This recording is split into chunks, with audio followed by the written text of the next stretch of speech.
At 6:10 in the morning, a sheriff stood on my porch with a folded notice in his hand. My brother had sent him. Eric stood 3 feet behind the man's shoulder, in the gray light, in the cold, with our parents on the walkway and 2 of my aunts pulled out of bed to watch. He'd timed it for the hour when the neighbors' lights were still off and there was nobody to see but the people he'd already told his version to. She couldn't afford to live anywhere else, Eric said. He said it to the relatives, not to me, the way you say a thing you want a room to agree with. That's the whole story. She had nowhere to go, so she squatted in Mom and Dad's house and called it hers. The sheriff looked at me and asked if I was Diana. I said I was. He had kind eyes and a job to do, and the notice in his hand said I had until the end of the day to remove myself from the property. I didn't argue. I want you to understand that, because it's the part I'm proudest of. I didn't raise my voice, and I didn't cry, and I didn't beg the deputy to listen to my side.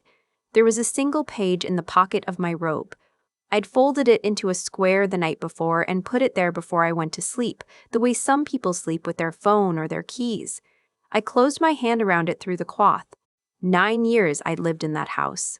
9 years I kept it standing while everyone who now stood on the walkway told each other I was lucky to have a roof. Eric thought he knew what was written on every piece of paper that mattered. He didn't know what was folded in my pocket. And standing there in the cold, I didn't yet know whether it would be enough to stop a man who had never once been told no. "Can I see the notice?" I asked the sheriff. He handed it over. I read it slowly, not because I needed to, but because I wanted 1 quiet minute with all of them watching me hold something of theirs in my hands before I showed them what I'd been holding in mine. The page in my pocket was still folded into its square. Its time would come. First, I needed you to see exactly how they looked at me on that porch, because that look is the thing that turned, and I need you to remember it from the start. The notice was real. That was the first thing I understood, and it changed the temperature of the morning. This wasn't Eric being dramatic at a dinner table. Somewhere, on some line, a county had decided a man named Eric could put a woman named Diana out of a house, and a sheriff had driven out at dawn to make it true. If I walked out at the end of the day, I would not get the house back by being right. Once you're the one carrying boxes to the curb, the story is already written for you. You become the sister who couldn't manage. The house would be his, and by Christmas it would simply be true that it had always been his and I'd stayed too long. So I knew what was at stake. Not a building. The whole shape of who everyone agreed I was. "You can come inside while I get dressed," I told the sheriff. "I'd rather not do this in the driveway." Eric's face did a small thing then. He hadn't expected me to be calm. He'd come for a scene, the begging, the crying, the desperate sister clutching the doorframe, and calm wasn't in his plan. "Don't let her stall," he said to the deputy, already stepping up onto the porch, already moving toward the door of a house he'd decided was his. "She talks in circles. She always does. Let's just get this done." "I'm not going to talk at all," I said. "I'm going to show you something. Come in out of the cold, all of you. You drove all this way." My mother looked at my father. My father looked at the porch boards. Nobody wanted to be first through the door of the house they'd come to take, but they came because some part of each of them needed to see how this ended. I let them in. I kept the page in my pocket. You have to understand who Eric was to them, because the sheriff at my door didn't start at 6 in the morning. It started about 30 years before that. I can tell you the exact moment I learned my place. I was 10. I'd won a small medal at school, 3rd place in a county thing, a real ribbon and everything, and I ran the whole way home holding it out in front of me. My mother was in the kitchen. She looked at it, and she smiled the way you smile at a child's drawing, and she said, "That's nice, sweetheart. Go put it on the fridge." And then, in the same breath, without any cruelty in her voice at all, which was the part that taught me the most, "Eric has a game Saturday. A real one. We're all going." The ribbon went on the fridge. By Sunday, it was under a grocery list and a school flyer, and I never moved it, and nobody ever noticed it was buried. That was the weather in our house. Not anyone deciding I mattered less, just everyone already knowing it, the way you know which way is down. Eric was going to be something. I was the one who was fine. and a child learns from that. The favored one learns that the world bends to match what he already believes about himself, and that if it won't bend on its own, someone will bend it for him. By the time we were grown, Eric had never met a closed door that stayed closed. I learned the opposite, just as deep, that whatever I had, I'd have to hold with both hands because no one would hold it for me, and most of them would look away while it was taken. So when Eric stood on my porch and told two aunts I couldn't afford to live anywhere else, he wasn't lying the way a stranger lies. He was saying the thing our family had agreed on for 30 years. He believed it. That was what made him dangerous. A man who has never been wrong in his mother's eyes will sign his name to anything because he cannot imagine the page disagreeing with him. I went to get dressed. Behind me, in my own living room, I could already hear him telling them where the couch would go. Let me tell you about the 9 years, because this is the part Eric never counted. I moved into that house when our grandmother could no longer manage the stairs, and our parents decided, in the breezy way they decided everything that cost them nothing, that someone should keep an eye on the place. Eric had a condo across the city he was very proud of. I had a lease. I could break. So it was me. It was always going to be me. That's how the favored one stays unburdened. There's always a lesser child to do the keeping. The first winter, the pipes in the back wall froze and split at 2 in the morning. I was 29. I didn't call my father because I already knew the shape of that call, the sigh, the lecture, the reminder of everything he'd done for me. So I knelt on that bathroom floor with a flashlight in my teeth and a bucket under the split, and I called a plumber out of the phone book, and I paid him with money I did not really have. That was the night I understood this house would be mine in every way that cost something, and none of the ways that showed. I did the roof in year 4, one nervous payment at a time. And I had the foundation crack on the east side sealed before it could spread, and I learned the exact spot on the porch where the boards went soft, the same soft spot Eric was standing on that morning, never once knowing I was the reason it hadn't given out under him. Here's the thing nobody in my family ever asked. Where was Eric when the basement flooded? At his condo. Being something. He'd visit at the holidays, walk through rooms I had rebuilt with my own hands, and say the place was looking a little tired. Maybe mom and dad should think about selling. I kept the house alive for 9 years, and the morning he came to take it, he told my aunts I couldn't afford to live anywhere else. I came back down the stairs dressed. The page was in my new pocket now. I'd moved it over while I changed, the way you move, the one thing you cannot lose. There's a sentence my parents used to say, and I need you to hear it, because Eric built everything that morning on top of it. This house goes to whoever deserves it. They said it the way some families say grace. Every holiday, when the talk turned to someday, my mother would set down her fork and say it like wisdom, and everyone would nod because it sounded fair. It sounded like the opposite of favoritism. But you already know how that sentence works if you grew up the way I did. Whoever deserves it is a blank check made out to the favorite. In our family, the question of who deserved things had been answered before I was born. Eric deserved. I managed. So when my parents said the house would go to whoever deserved it, every person at that table heard the same name, and it wasn't mine. That's the check Eric thought he was cashing that morning. He thought the deed was a formality, that whoever deserves it had already decided everything, and the paperwork was just a thing you handled, or made handle itself if you had the nerve. He had the nerve. I'll give him that. I just had something he never thought to check for. A year before the sheriff, I found out the deed was wrong. I wasn't snooping. I was trying to refinance, to pull a little out for the furnace, and the title came back with a notation that didn't sit right. So I did the thing nobody in my family ever expected me to do because it required patience and quiet and no audience at all. I started going to the county recorder's office on my lunch breaks. Picture this, because it's the truest thing about me and the part Eric could never have imagined. A woman in her work clothes eating a sandwich in a county parking lot at noon, then walking into a beige government office to sit on a plastic chair and wait for her number. Not once, week after week, for the better part of a year. There was a clerk named Helen who came to know me by name. It wasn't quiet at home that whole time either. That same stretch of months, Eric texted me a photo of paint samples, little squares of gray and grayish with one line under it. For when the place is finally sorted out. He didn't say sorted out how. He didn't have to. He was already decorating a house he decided was his while I sat in a parking lot at noon trying to save it. I never wrote back. I just kept going to the office. Helen was the one who finally found it, an old transfer recorded against the property years back, sloppily, by someone who hadn't understood what they were filing and never corrected. The record was wrong in a way that could be fixed, but only by the person with standing to fix it. And it turned out, Helen walked me through it twice until I was sure that the person with standing was me. The day it cleared, she handed me a stamped copy across the counter. I carried it to my car and sat in that parking lot a long time before I turned the key. I wasn't crying. It would be a nicer story if I'd cried.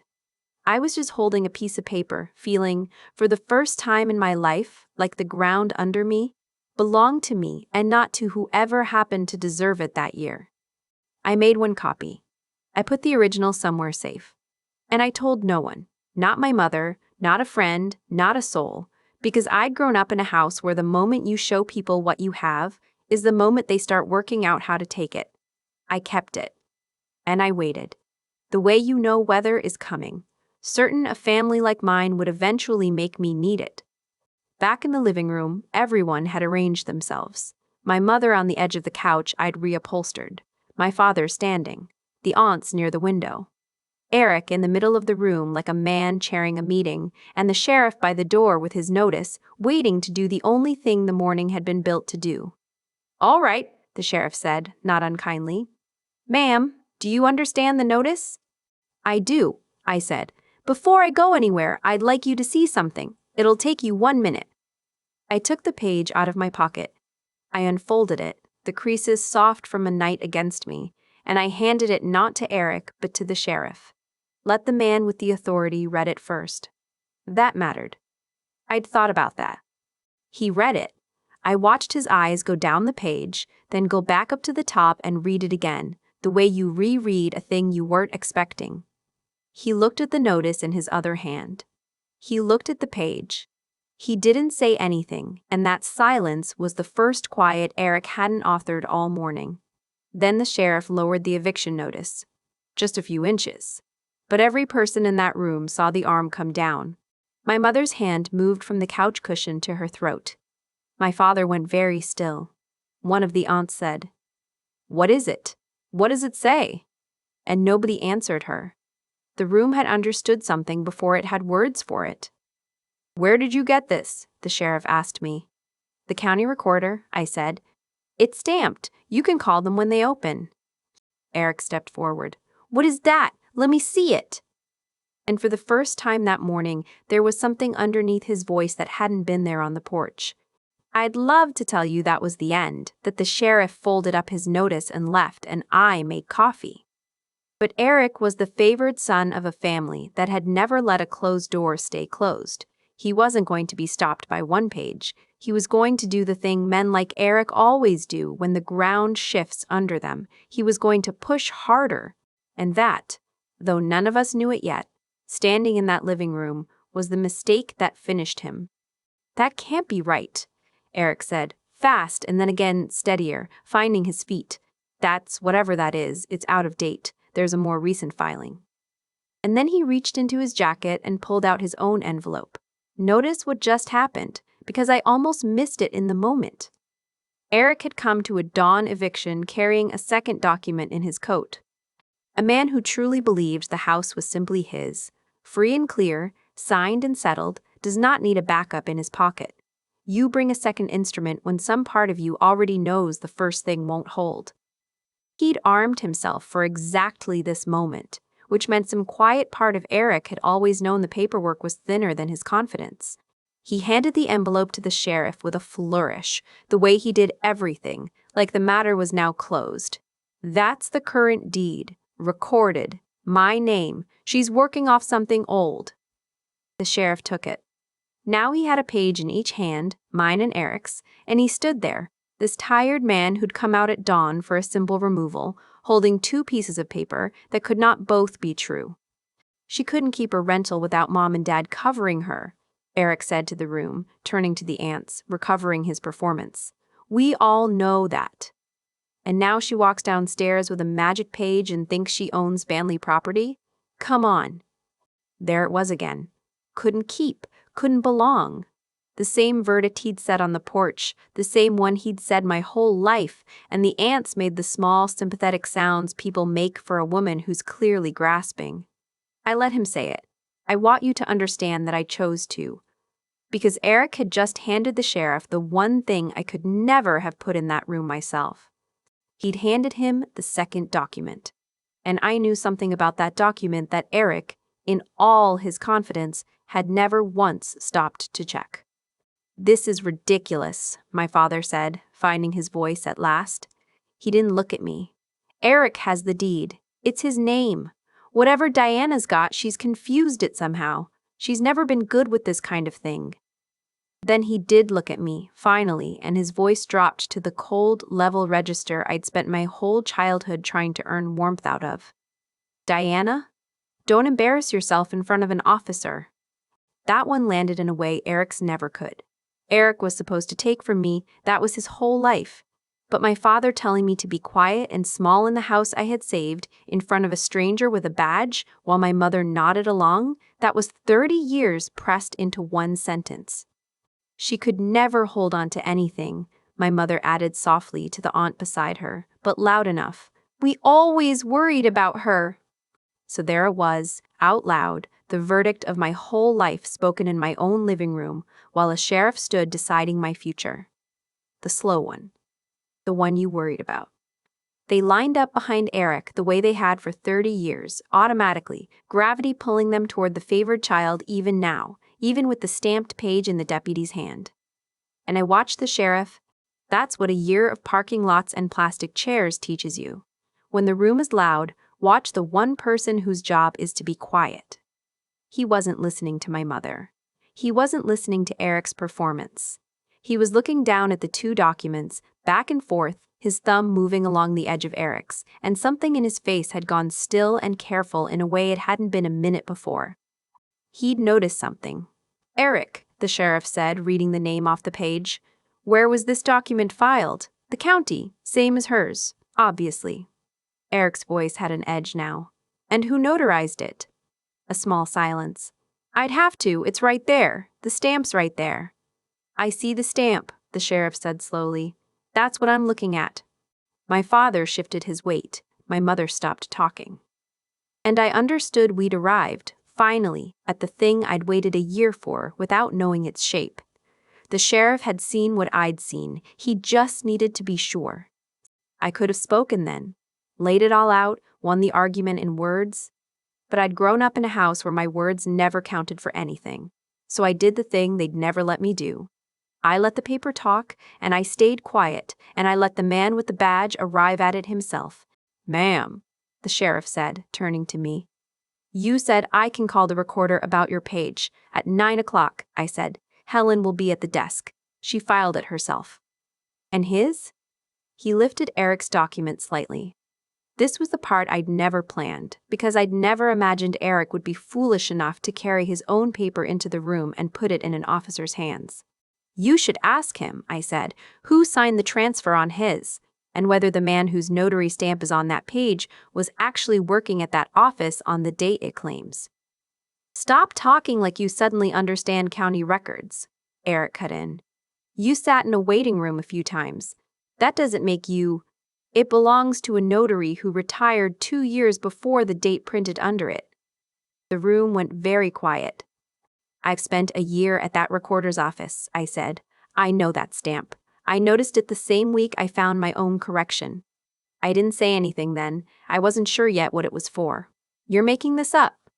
Eric's voice climbed. Dad, it's the easiest thing in the world to check. Still quiet. Still not raising my voice, because I had finally learned that the calm voice is the one that gets heard. The stamp has a number. The number has a name. The name has a retirement date. None of that is my opinion. None of it is something the slow daughter got confused about. It's just true, and it's been sitting in a drawer for a year, waiting for someone to bring that page into a room with a sheriff in it. And Eric, favored, certain, never once wrong in his mother's eyes, had walked into my living room at dawn and done exactly that. The sheriff looked at the document the way you look at something that's just become heavier. "I'm going to make that call," he said. He stepped to the window and dialed, and the recorder's office picked up, because it was past 9 now, and Helen was at her desk the way I'd promised she'd be. And while he stood there with the phone to his ear, the room could not hold still. Eric leaned toward my father and started whispering, fast, low, a hand half cupped over his mouth, and my father didn't lean in to meet him. He stayed upright, his eyes on the deputy's back, and you could watch him doing the arithmetic of a man who has just realized he might be standing next to the wrong child. My mother sat with both hands in her lap, staring at me, not with apology, but with the careful attention you give a person you've badly misjudged and are only now seeing clearly. And one of the aunts, the one who'd made the softest sympathetic sounds for Eric, picked up her handbag from where it sat beside my mother on the couch and, without a word, moved it to the empty chair across the room. Then she went and sat in that chair herself. Nobody narrated it. Nobody had to. In a family like mine, you learn to read a room by where the purses go. I couldn't hear Helen's side. I didn't need to. I watched the sheriff read out the notary number off Eric's page. I watched him wait. And I watched the exact second the answer came back to him, the small downward nod a man gives when the thing he suspected turns out to be the thing that's true. "Thank you," he said into the phone. "No, that confirms it. Thank you." He hung up. He turned around, and he did not look at me. He looked at Eric. The whole morning had been built on which way the bodies in that room faced. At dawn, every one of them had faced me, the sheriff, my parents, the aunts, Eric in the middle running the show. I was the one in the center of the circle, the problem to be removed. And now the biggest body in the room, the one with the badge and the authority and the only opinion that actually counted that morning, turned. Slowly, deliberately, the way weather turns. The sheriff put his back half to me and squared himself toward my brother, and I watched every other face in the room follow him without meaning to, the way a field turns to where the light went. "Sir," the sheriff said to Eric, "I'm going to need you to stay where you are." Eric laughed. It came out wrong. "This is my parents' house. This is a family matter. You came here to remove her." "I came here on a notice," the sheriff said. "The notice doesn't hold. And the document you handed me has a problem I can't ignore." I stood in the middle of my own living room with all of it turning around me, and I felt the thing I'd carried for a year come up into my throat. I'd planned to say one sentence. I'd had it ready for months without admitting I was keeping it, and when I opened my mouth, it didn't come out clean. I had to stop.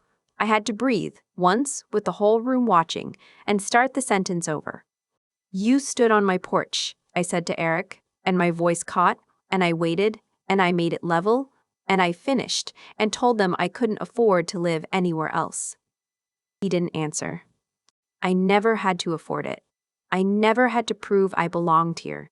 It was always mine. Every winter I held this house together while you were off being the one who mattered. It was always mine. You just never once thought to check whose name I'd already put back on it. Eric tried one more time. They always do. The favored son does not go down on the first turn because nothing in his whole life has taught him. The floor can come up to meet him.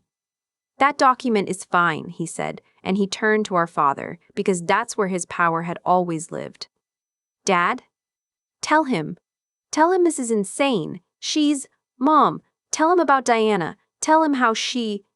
But my father wasn't looking at Eric anymore. He was looking at the page in the deputy's hand, and you could see the calculation finishing behind his face. The thing a man does when the favored child suddenly looks like a liability instead of a future. My father had spent 30 years backing whoever performed the most confidence. The confidence had just left the room. "Eric," my father said, "what did you file?" "Dad, what did you file?" The sheriff said it plainly then to the whole room, so no one could pretend later they hadn't heard. "The deed this man submitted carries a notarization the county can't verify. The notary listed wasn't active on that date. That's not something I can overlook, and it's not something that gets settled in this living room. And I watched it land on the relatives. The aunts by the window. My mother on the edge of the couch. I watched the story they'd carried for 30 years. Diana the Lesser, Eric the Future, turn over in real time like a card flipping. The woman they'd come to help evict was the one who'd kept the house and held the deed. And the golden sun was standing in the middle of the room, having handed a forged page to a sheriff with his own hand. Nobody made the sympathetic sounds for Eric. That's the part I remember most. In the worst moment of his life, the room my brother had ruled his entire existence simply went quiet around him, and not one person stepped toward him. The sheriff left first. He gave me a copy of his own report before he went, and told me quietly, at the door, that I'd want to bring everything down to the recorder and the county attorney's office, and that he was sorry for the early knock. I told him he had nothing to be sorry for. He'd done the one thing no one in my family ever had. He'd looked at the actual page. Eric was gone within the hour. There was no scene in the end. That's not how the favored ones fall. They don't shatter, they deflate all at once and slip out a side door while everyone's still deciding where to look. By the time I came back from seeing the sheriff off, my brother had collected his envelope and his keys and left without saying my name. The forgery followed him the way those things do. I didn't have to chase it. A document like that, once a county knows about it, becomes its own kind of weather in a person's life. Within a few months, Eric was no longer the family's future. He was the family's careful subject, the one spoken about in lowered voices, the cautionary tale, the one you worried about. The role only ever needed a vacancy. I was happy to hand it over. My parents and I are quiet now. Not cruel, not warm, they never apologized. People like my parents don't have the equipment for it, but they stopped saying the house would go to whoever deserved it, because the question had answered itself in front of 2 aunts and a sheriff, and the answer hadn't been the one they'd assumed for 30 years. I stayed in the house. Of course I stayed. I'm sitting in it right now, in the room I reupholstered above the foundation I had sealed, under the roof I paid for one nervous payment at a time. The 3rd stair still creaks. The kitchen door still sticks in August. I know every sound this house makes because I'm the one who kept it making them. If you've ever been counted out in a room you held together with your own hands, stay with me. Every betrayal on this channel gets answered. Subscribe, and I'll see you at the next one.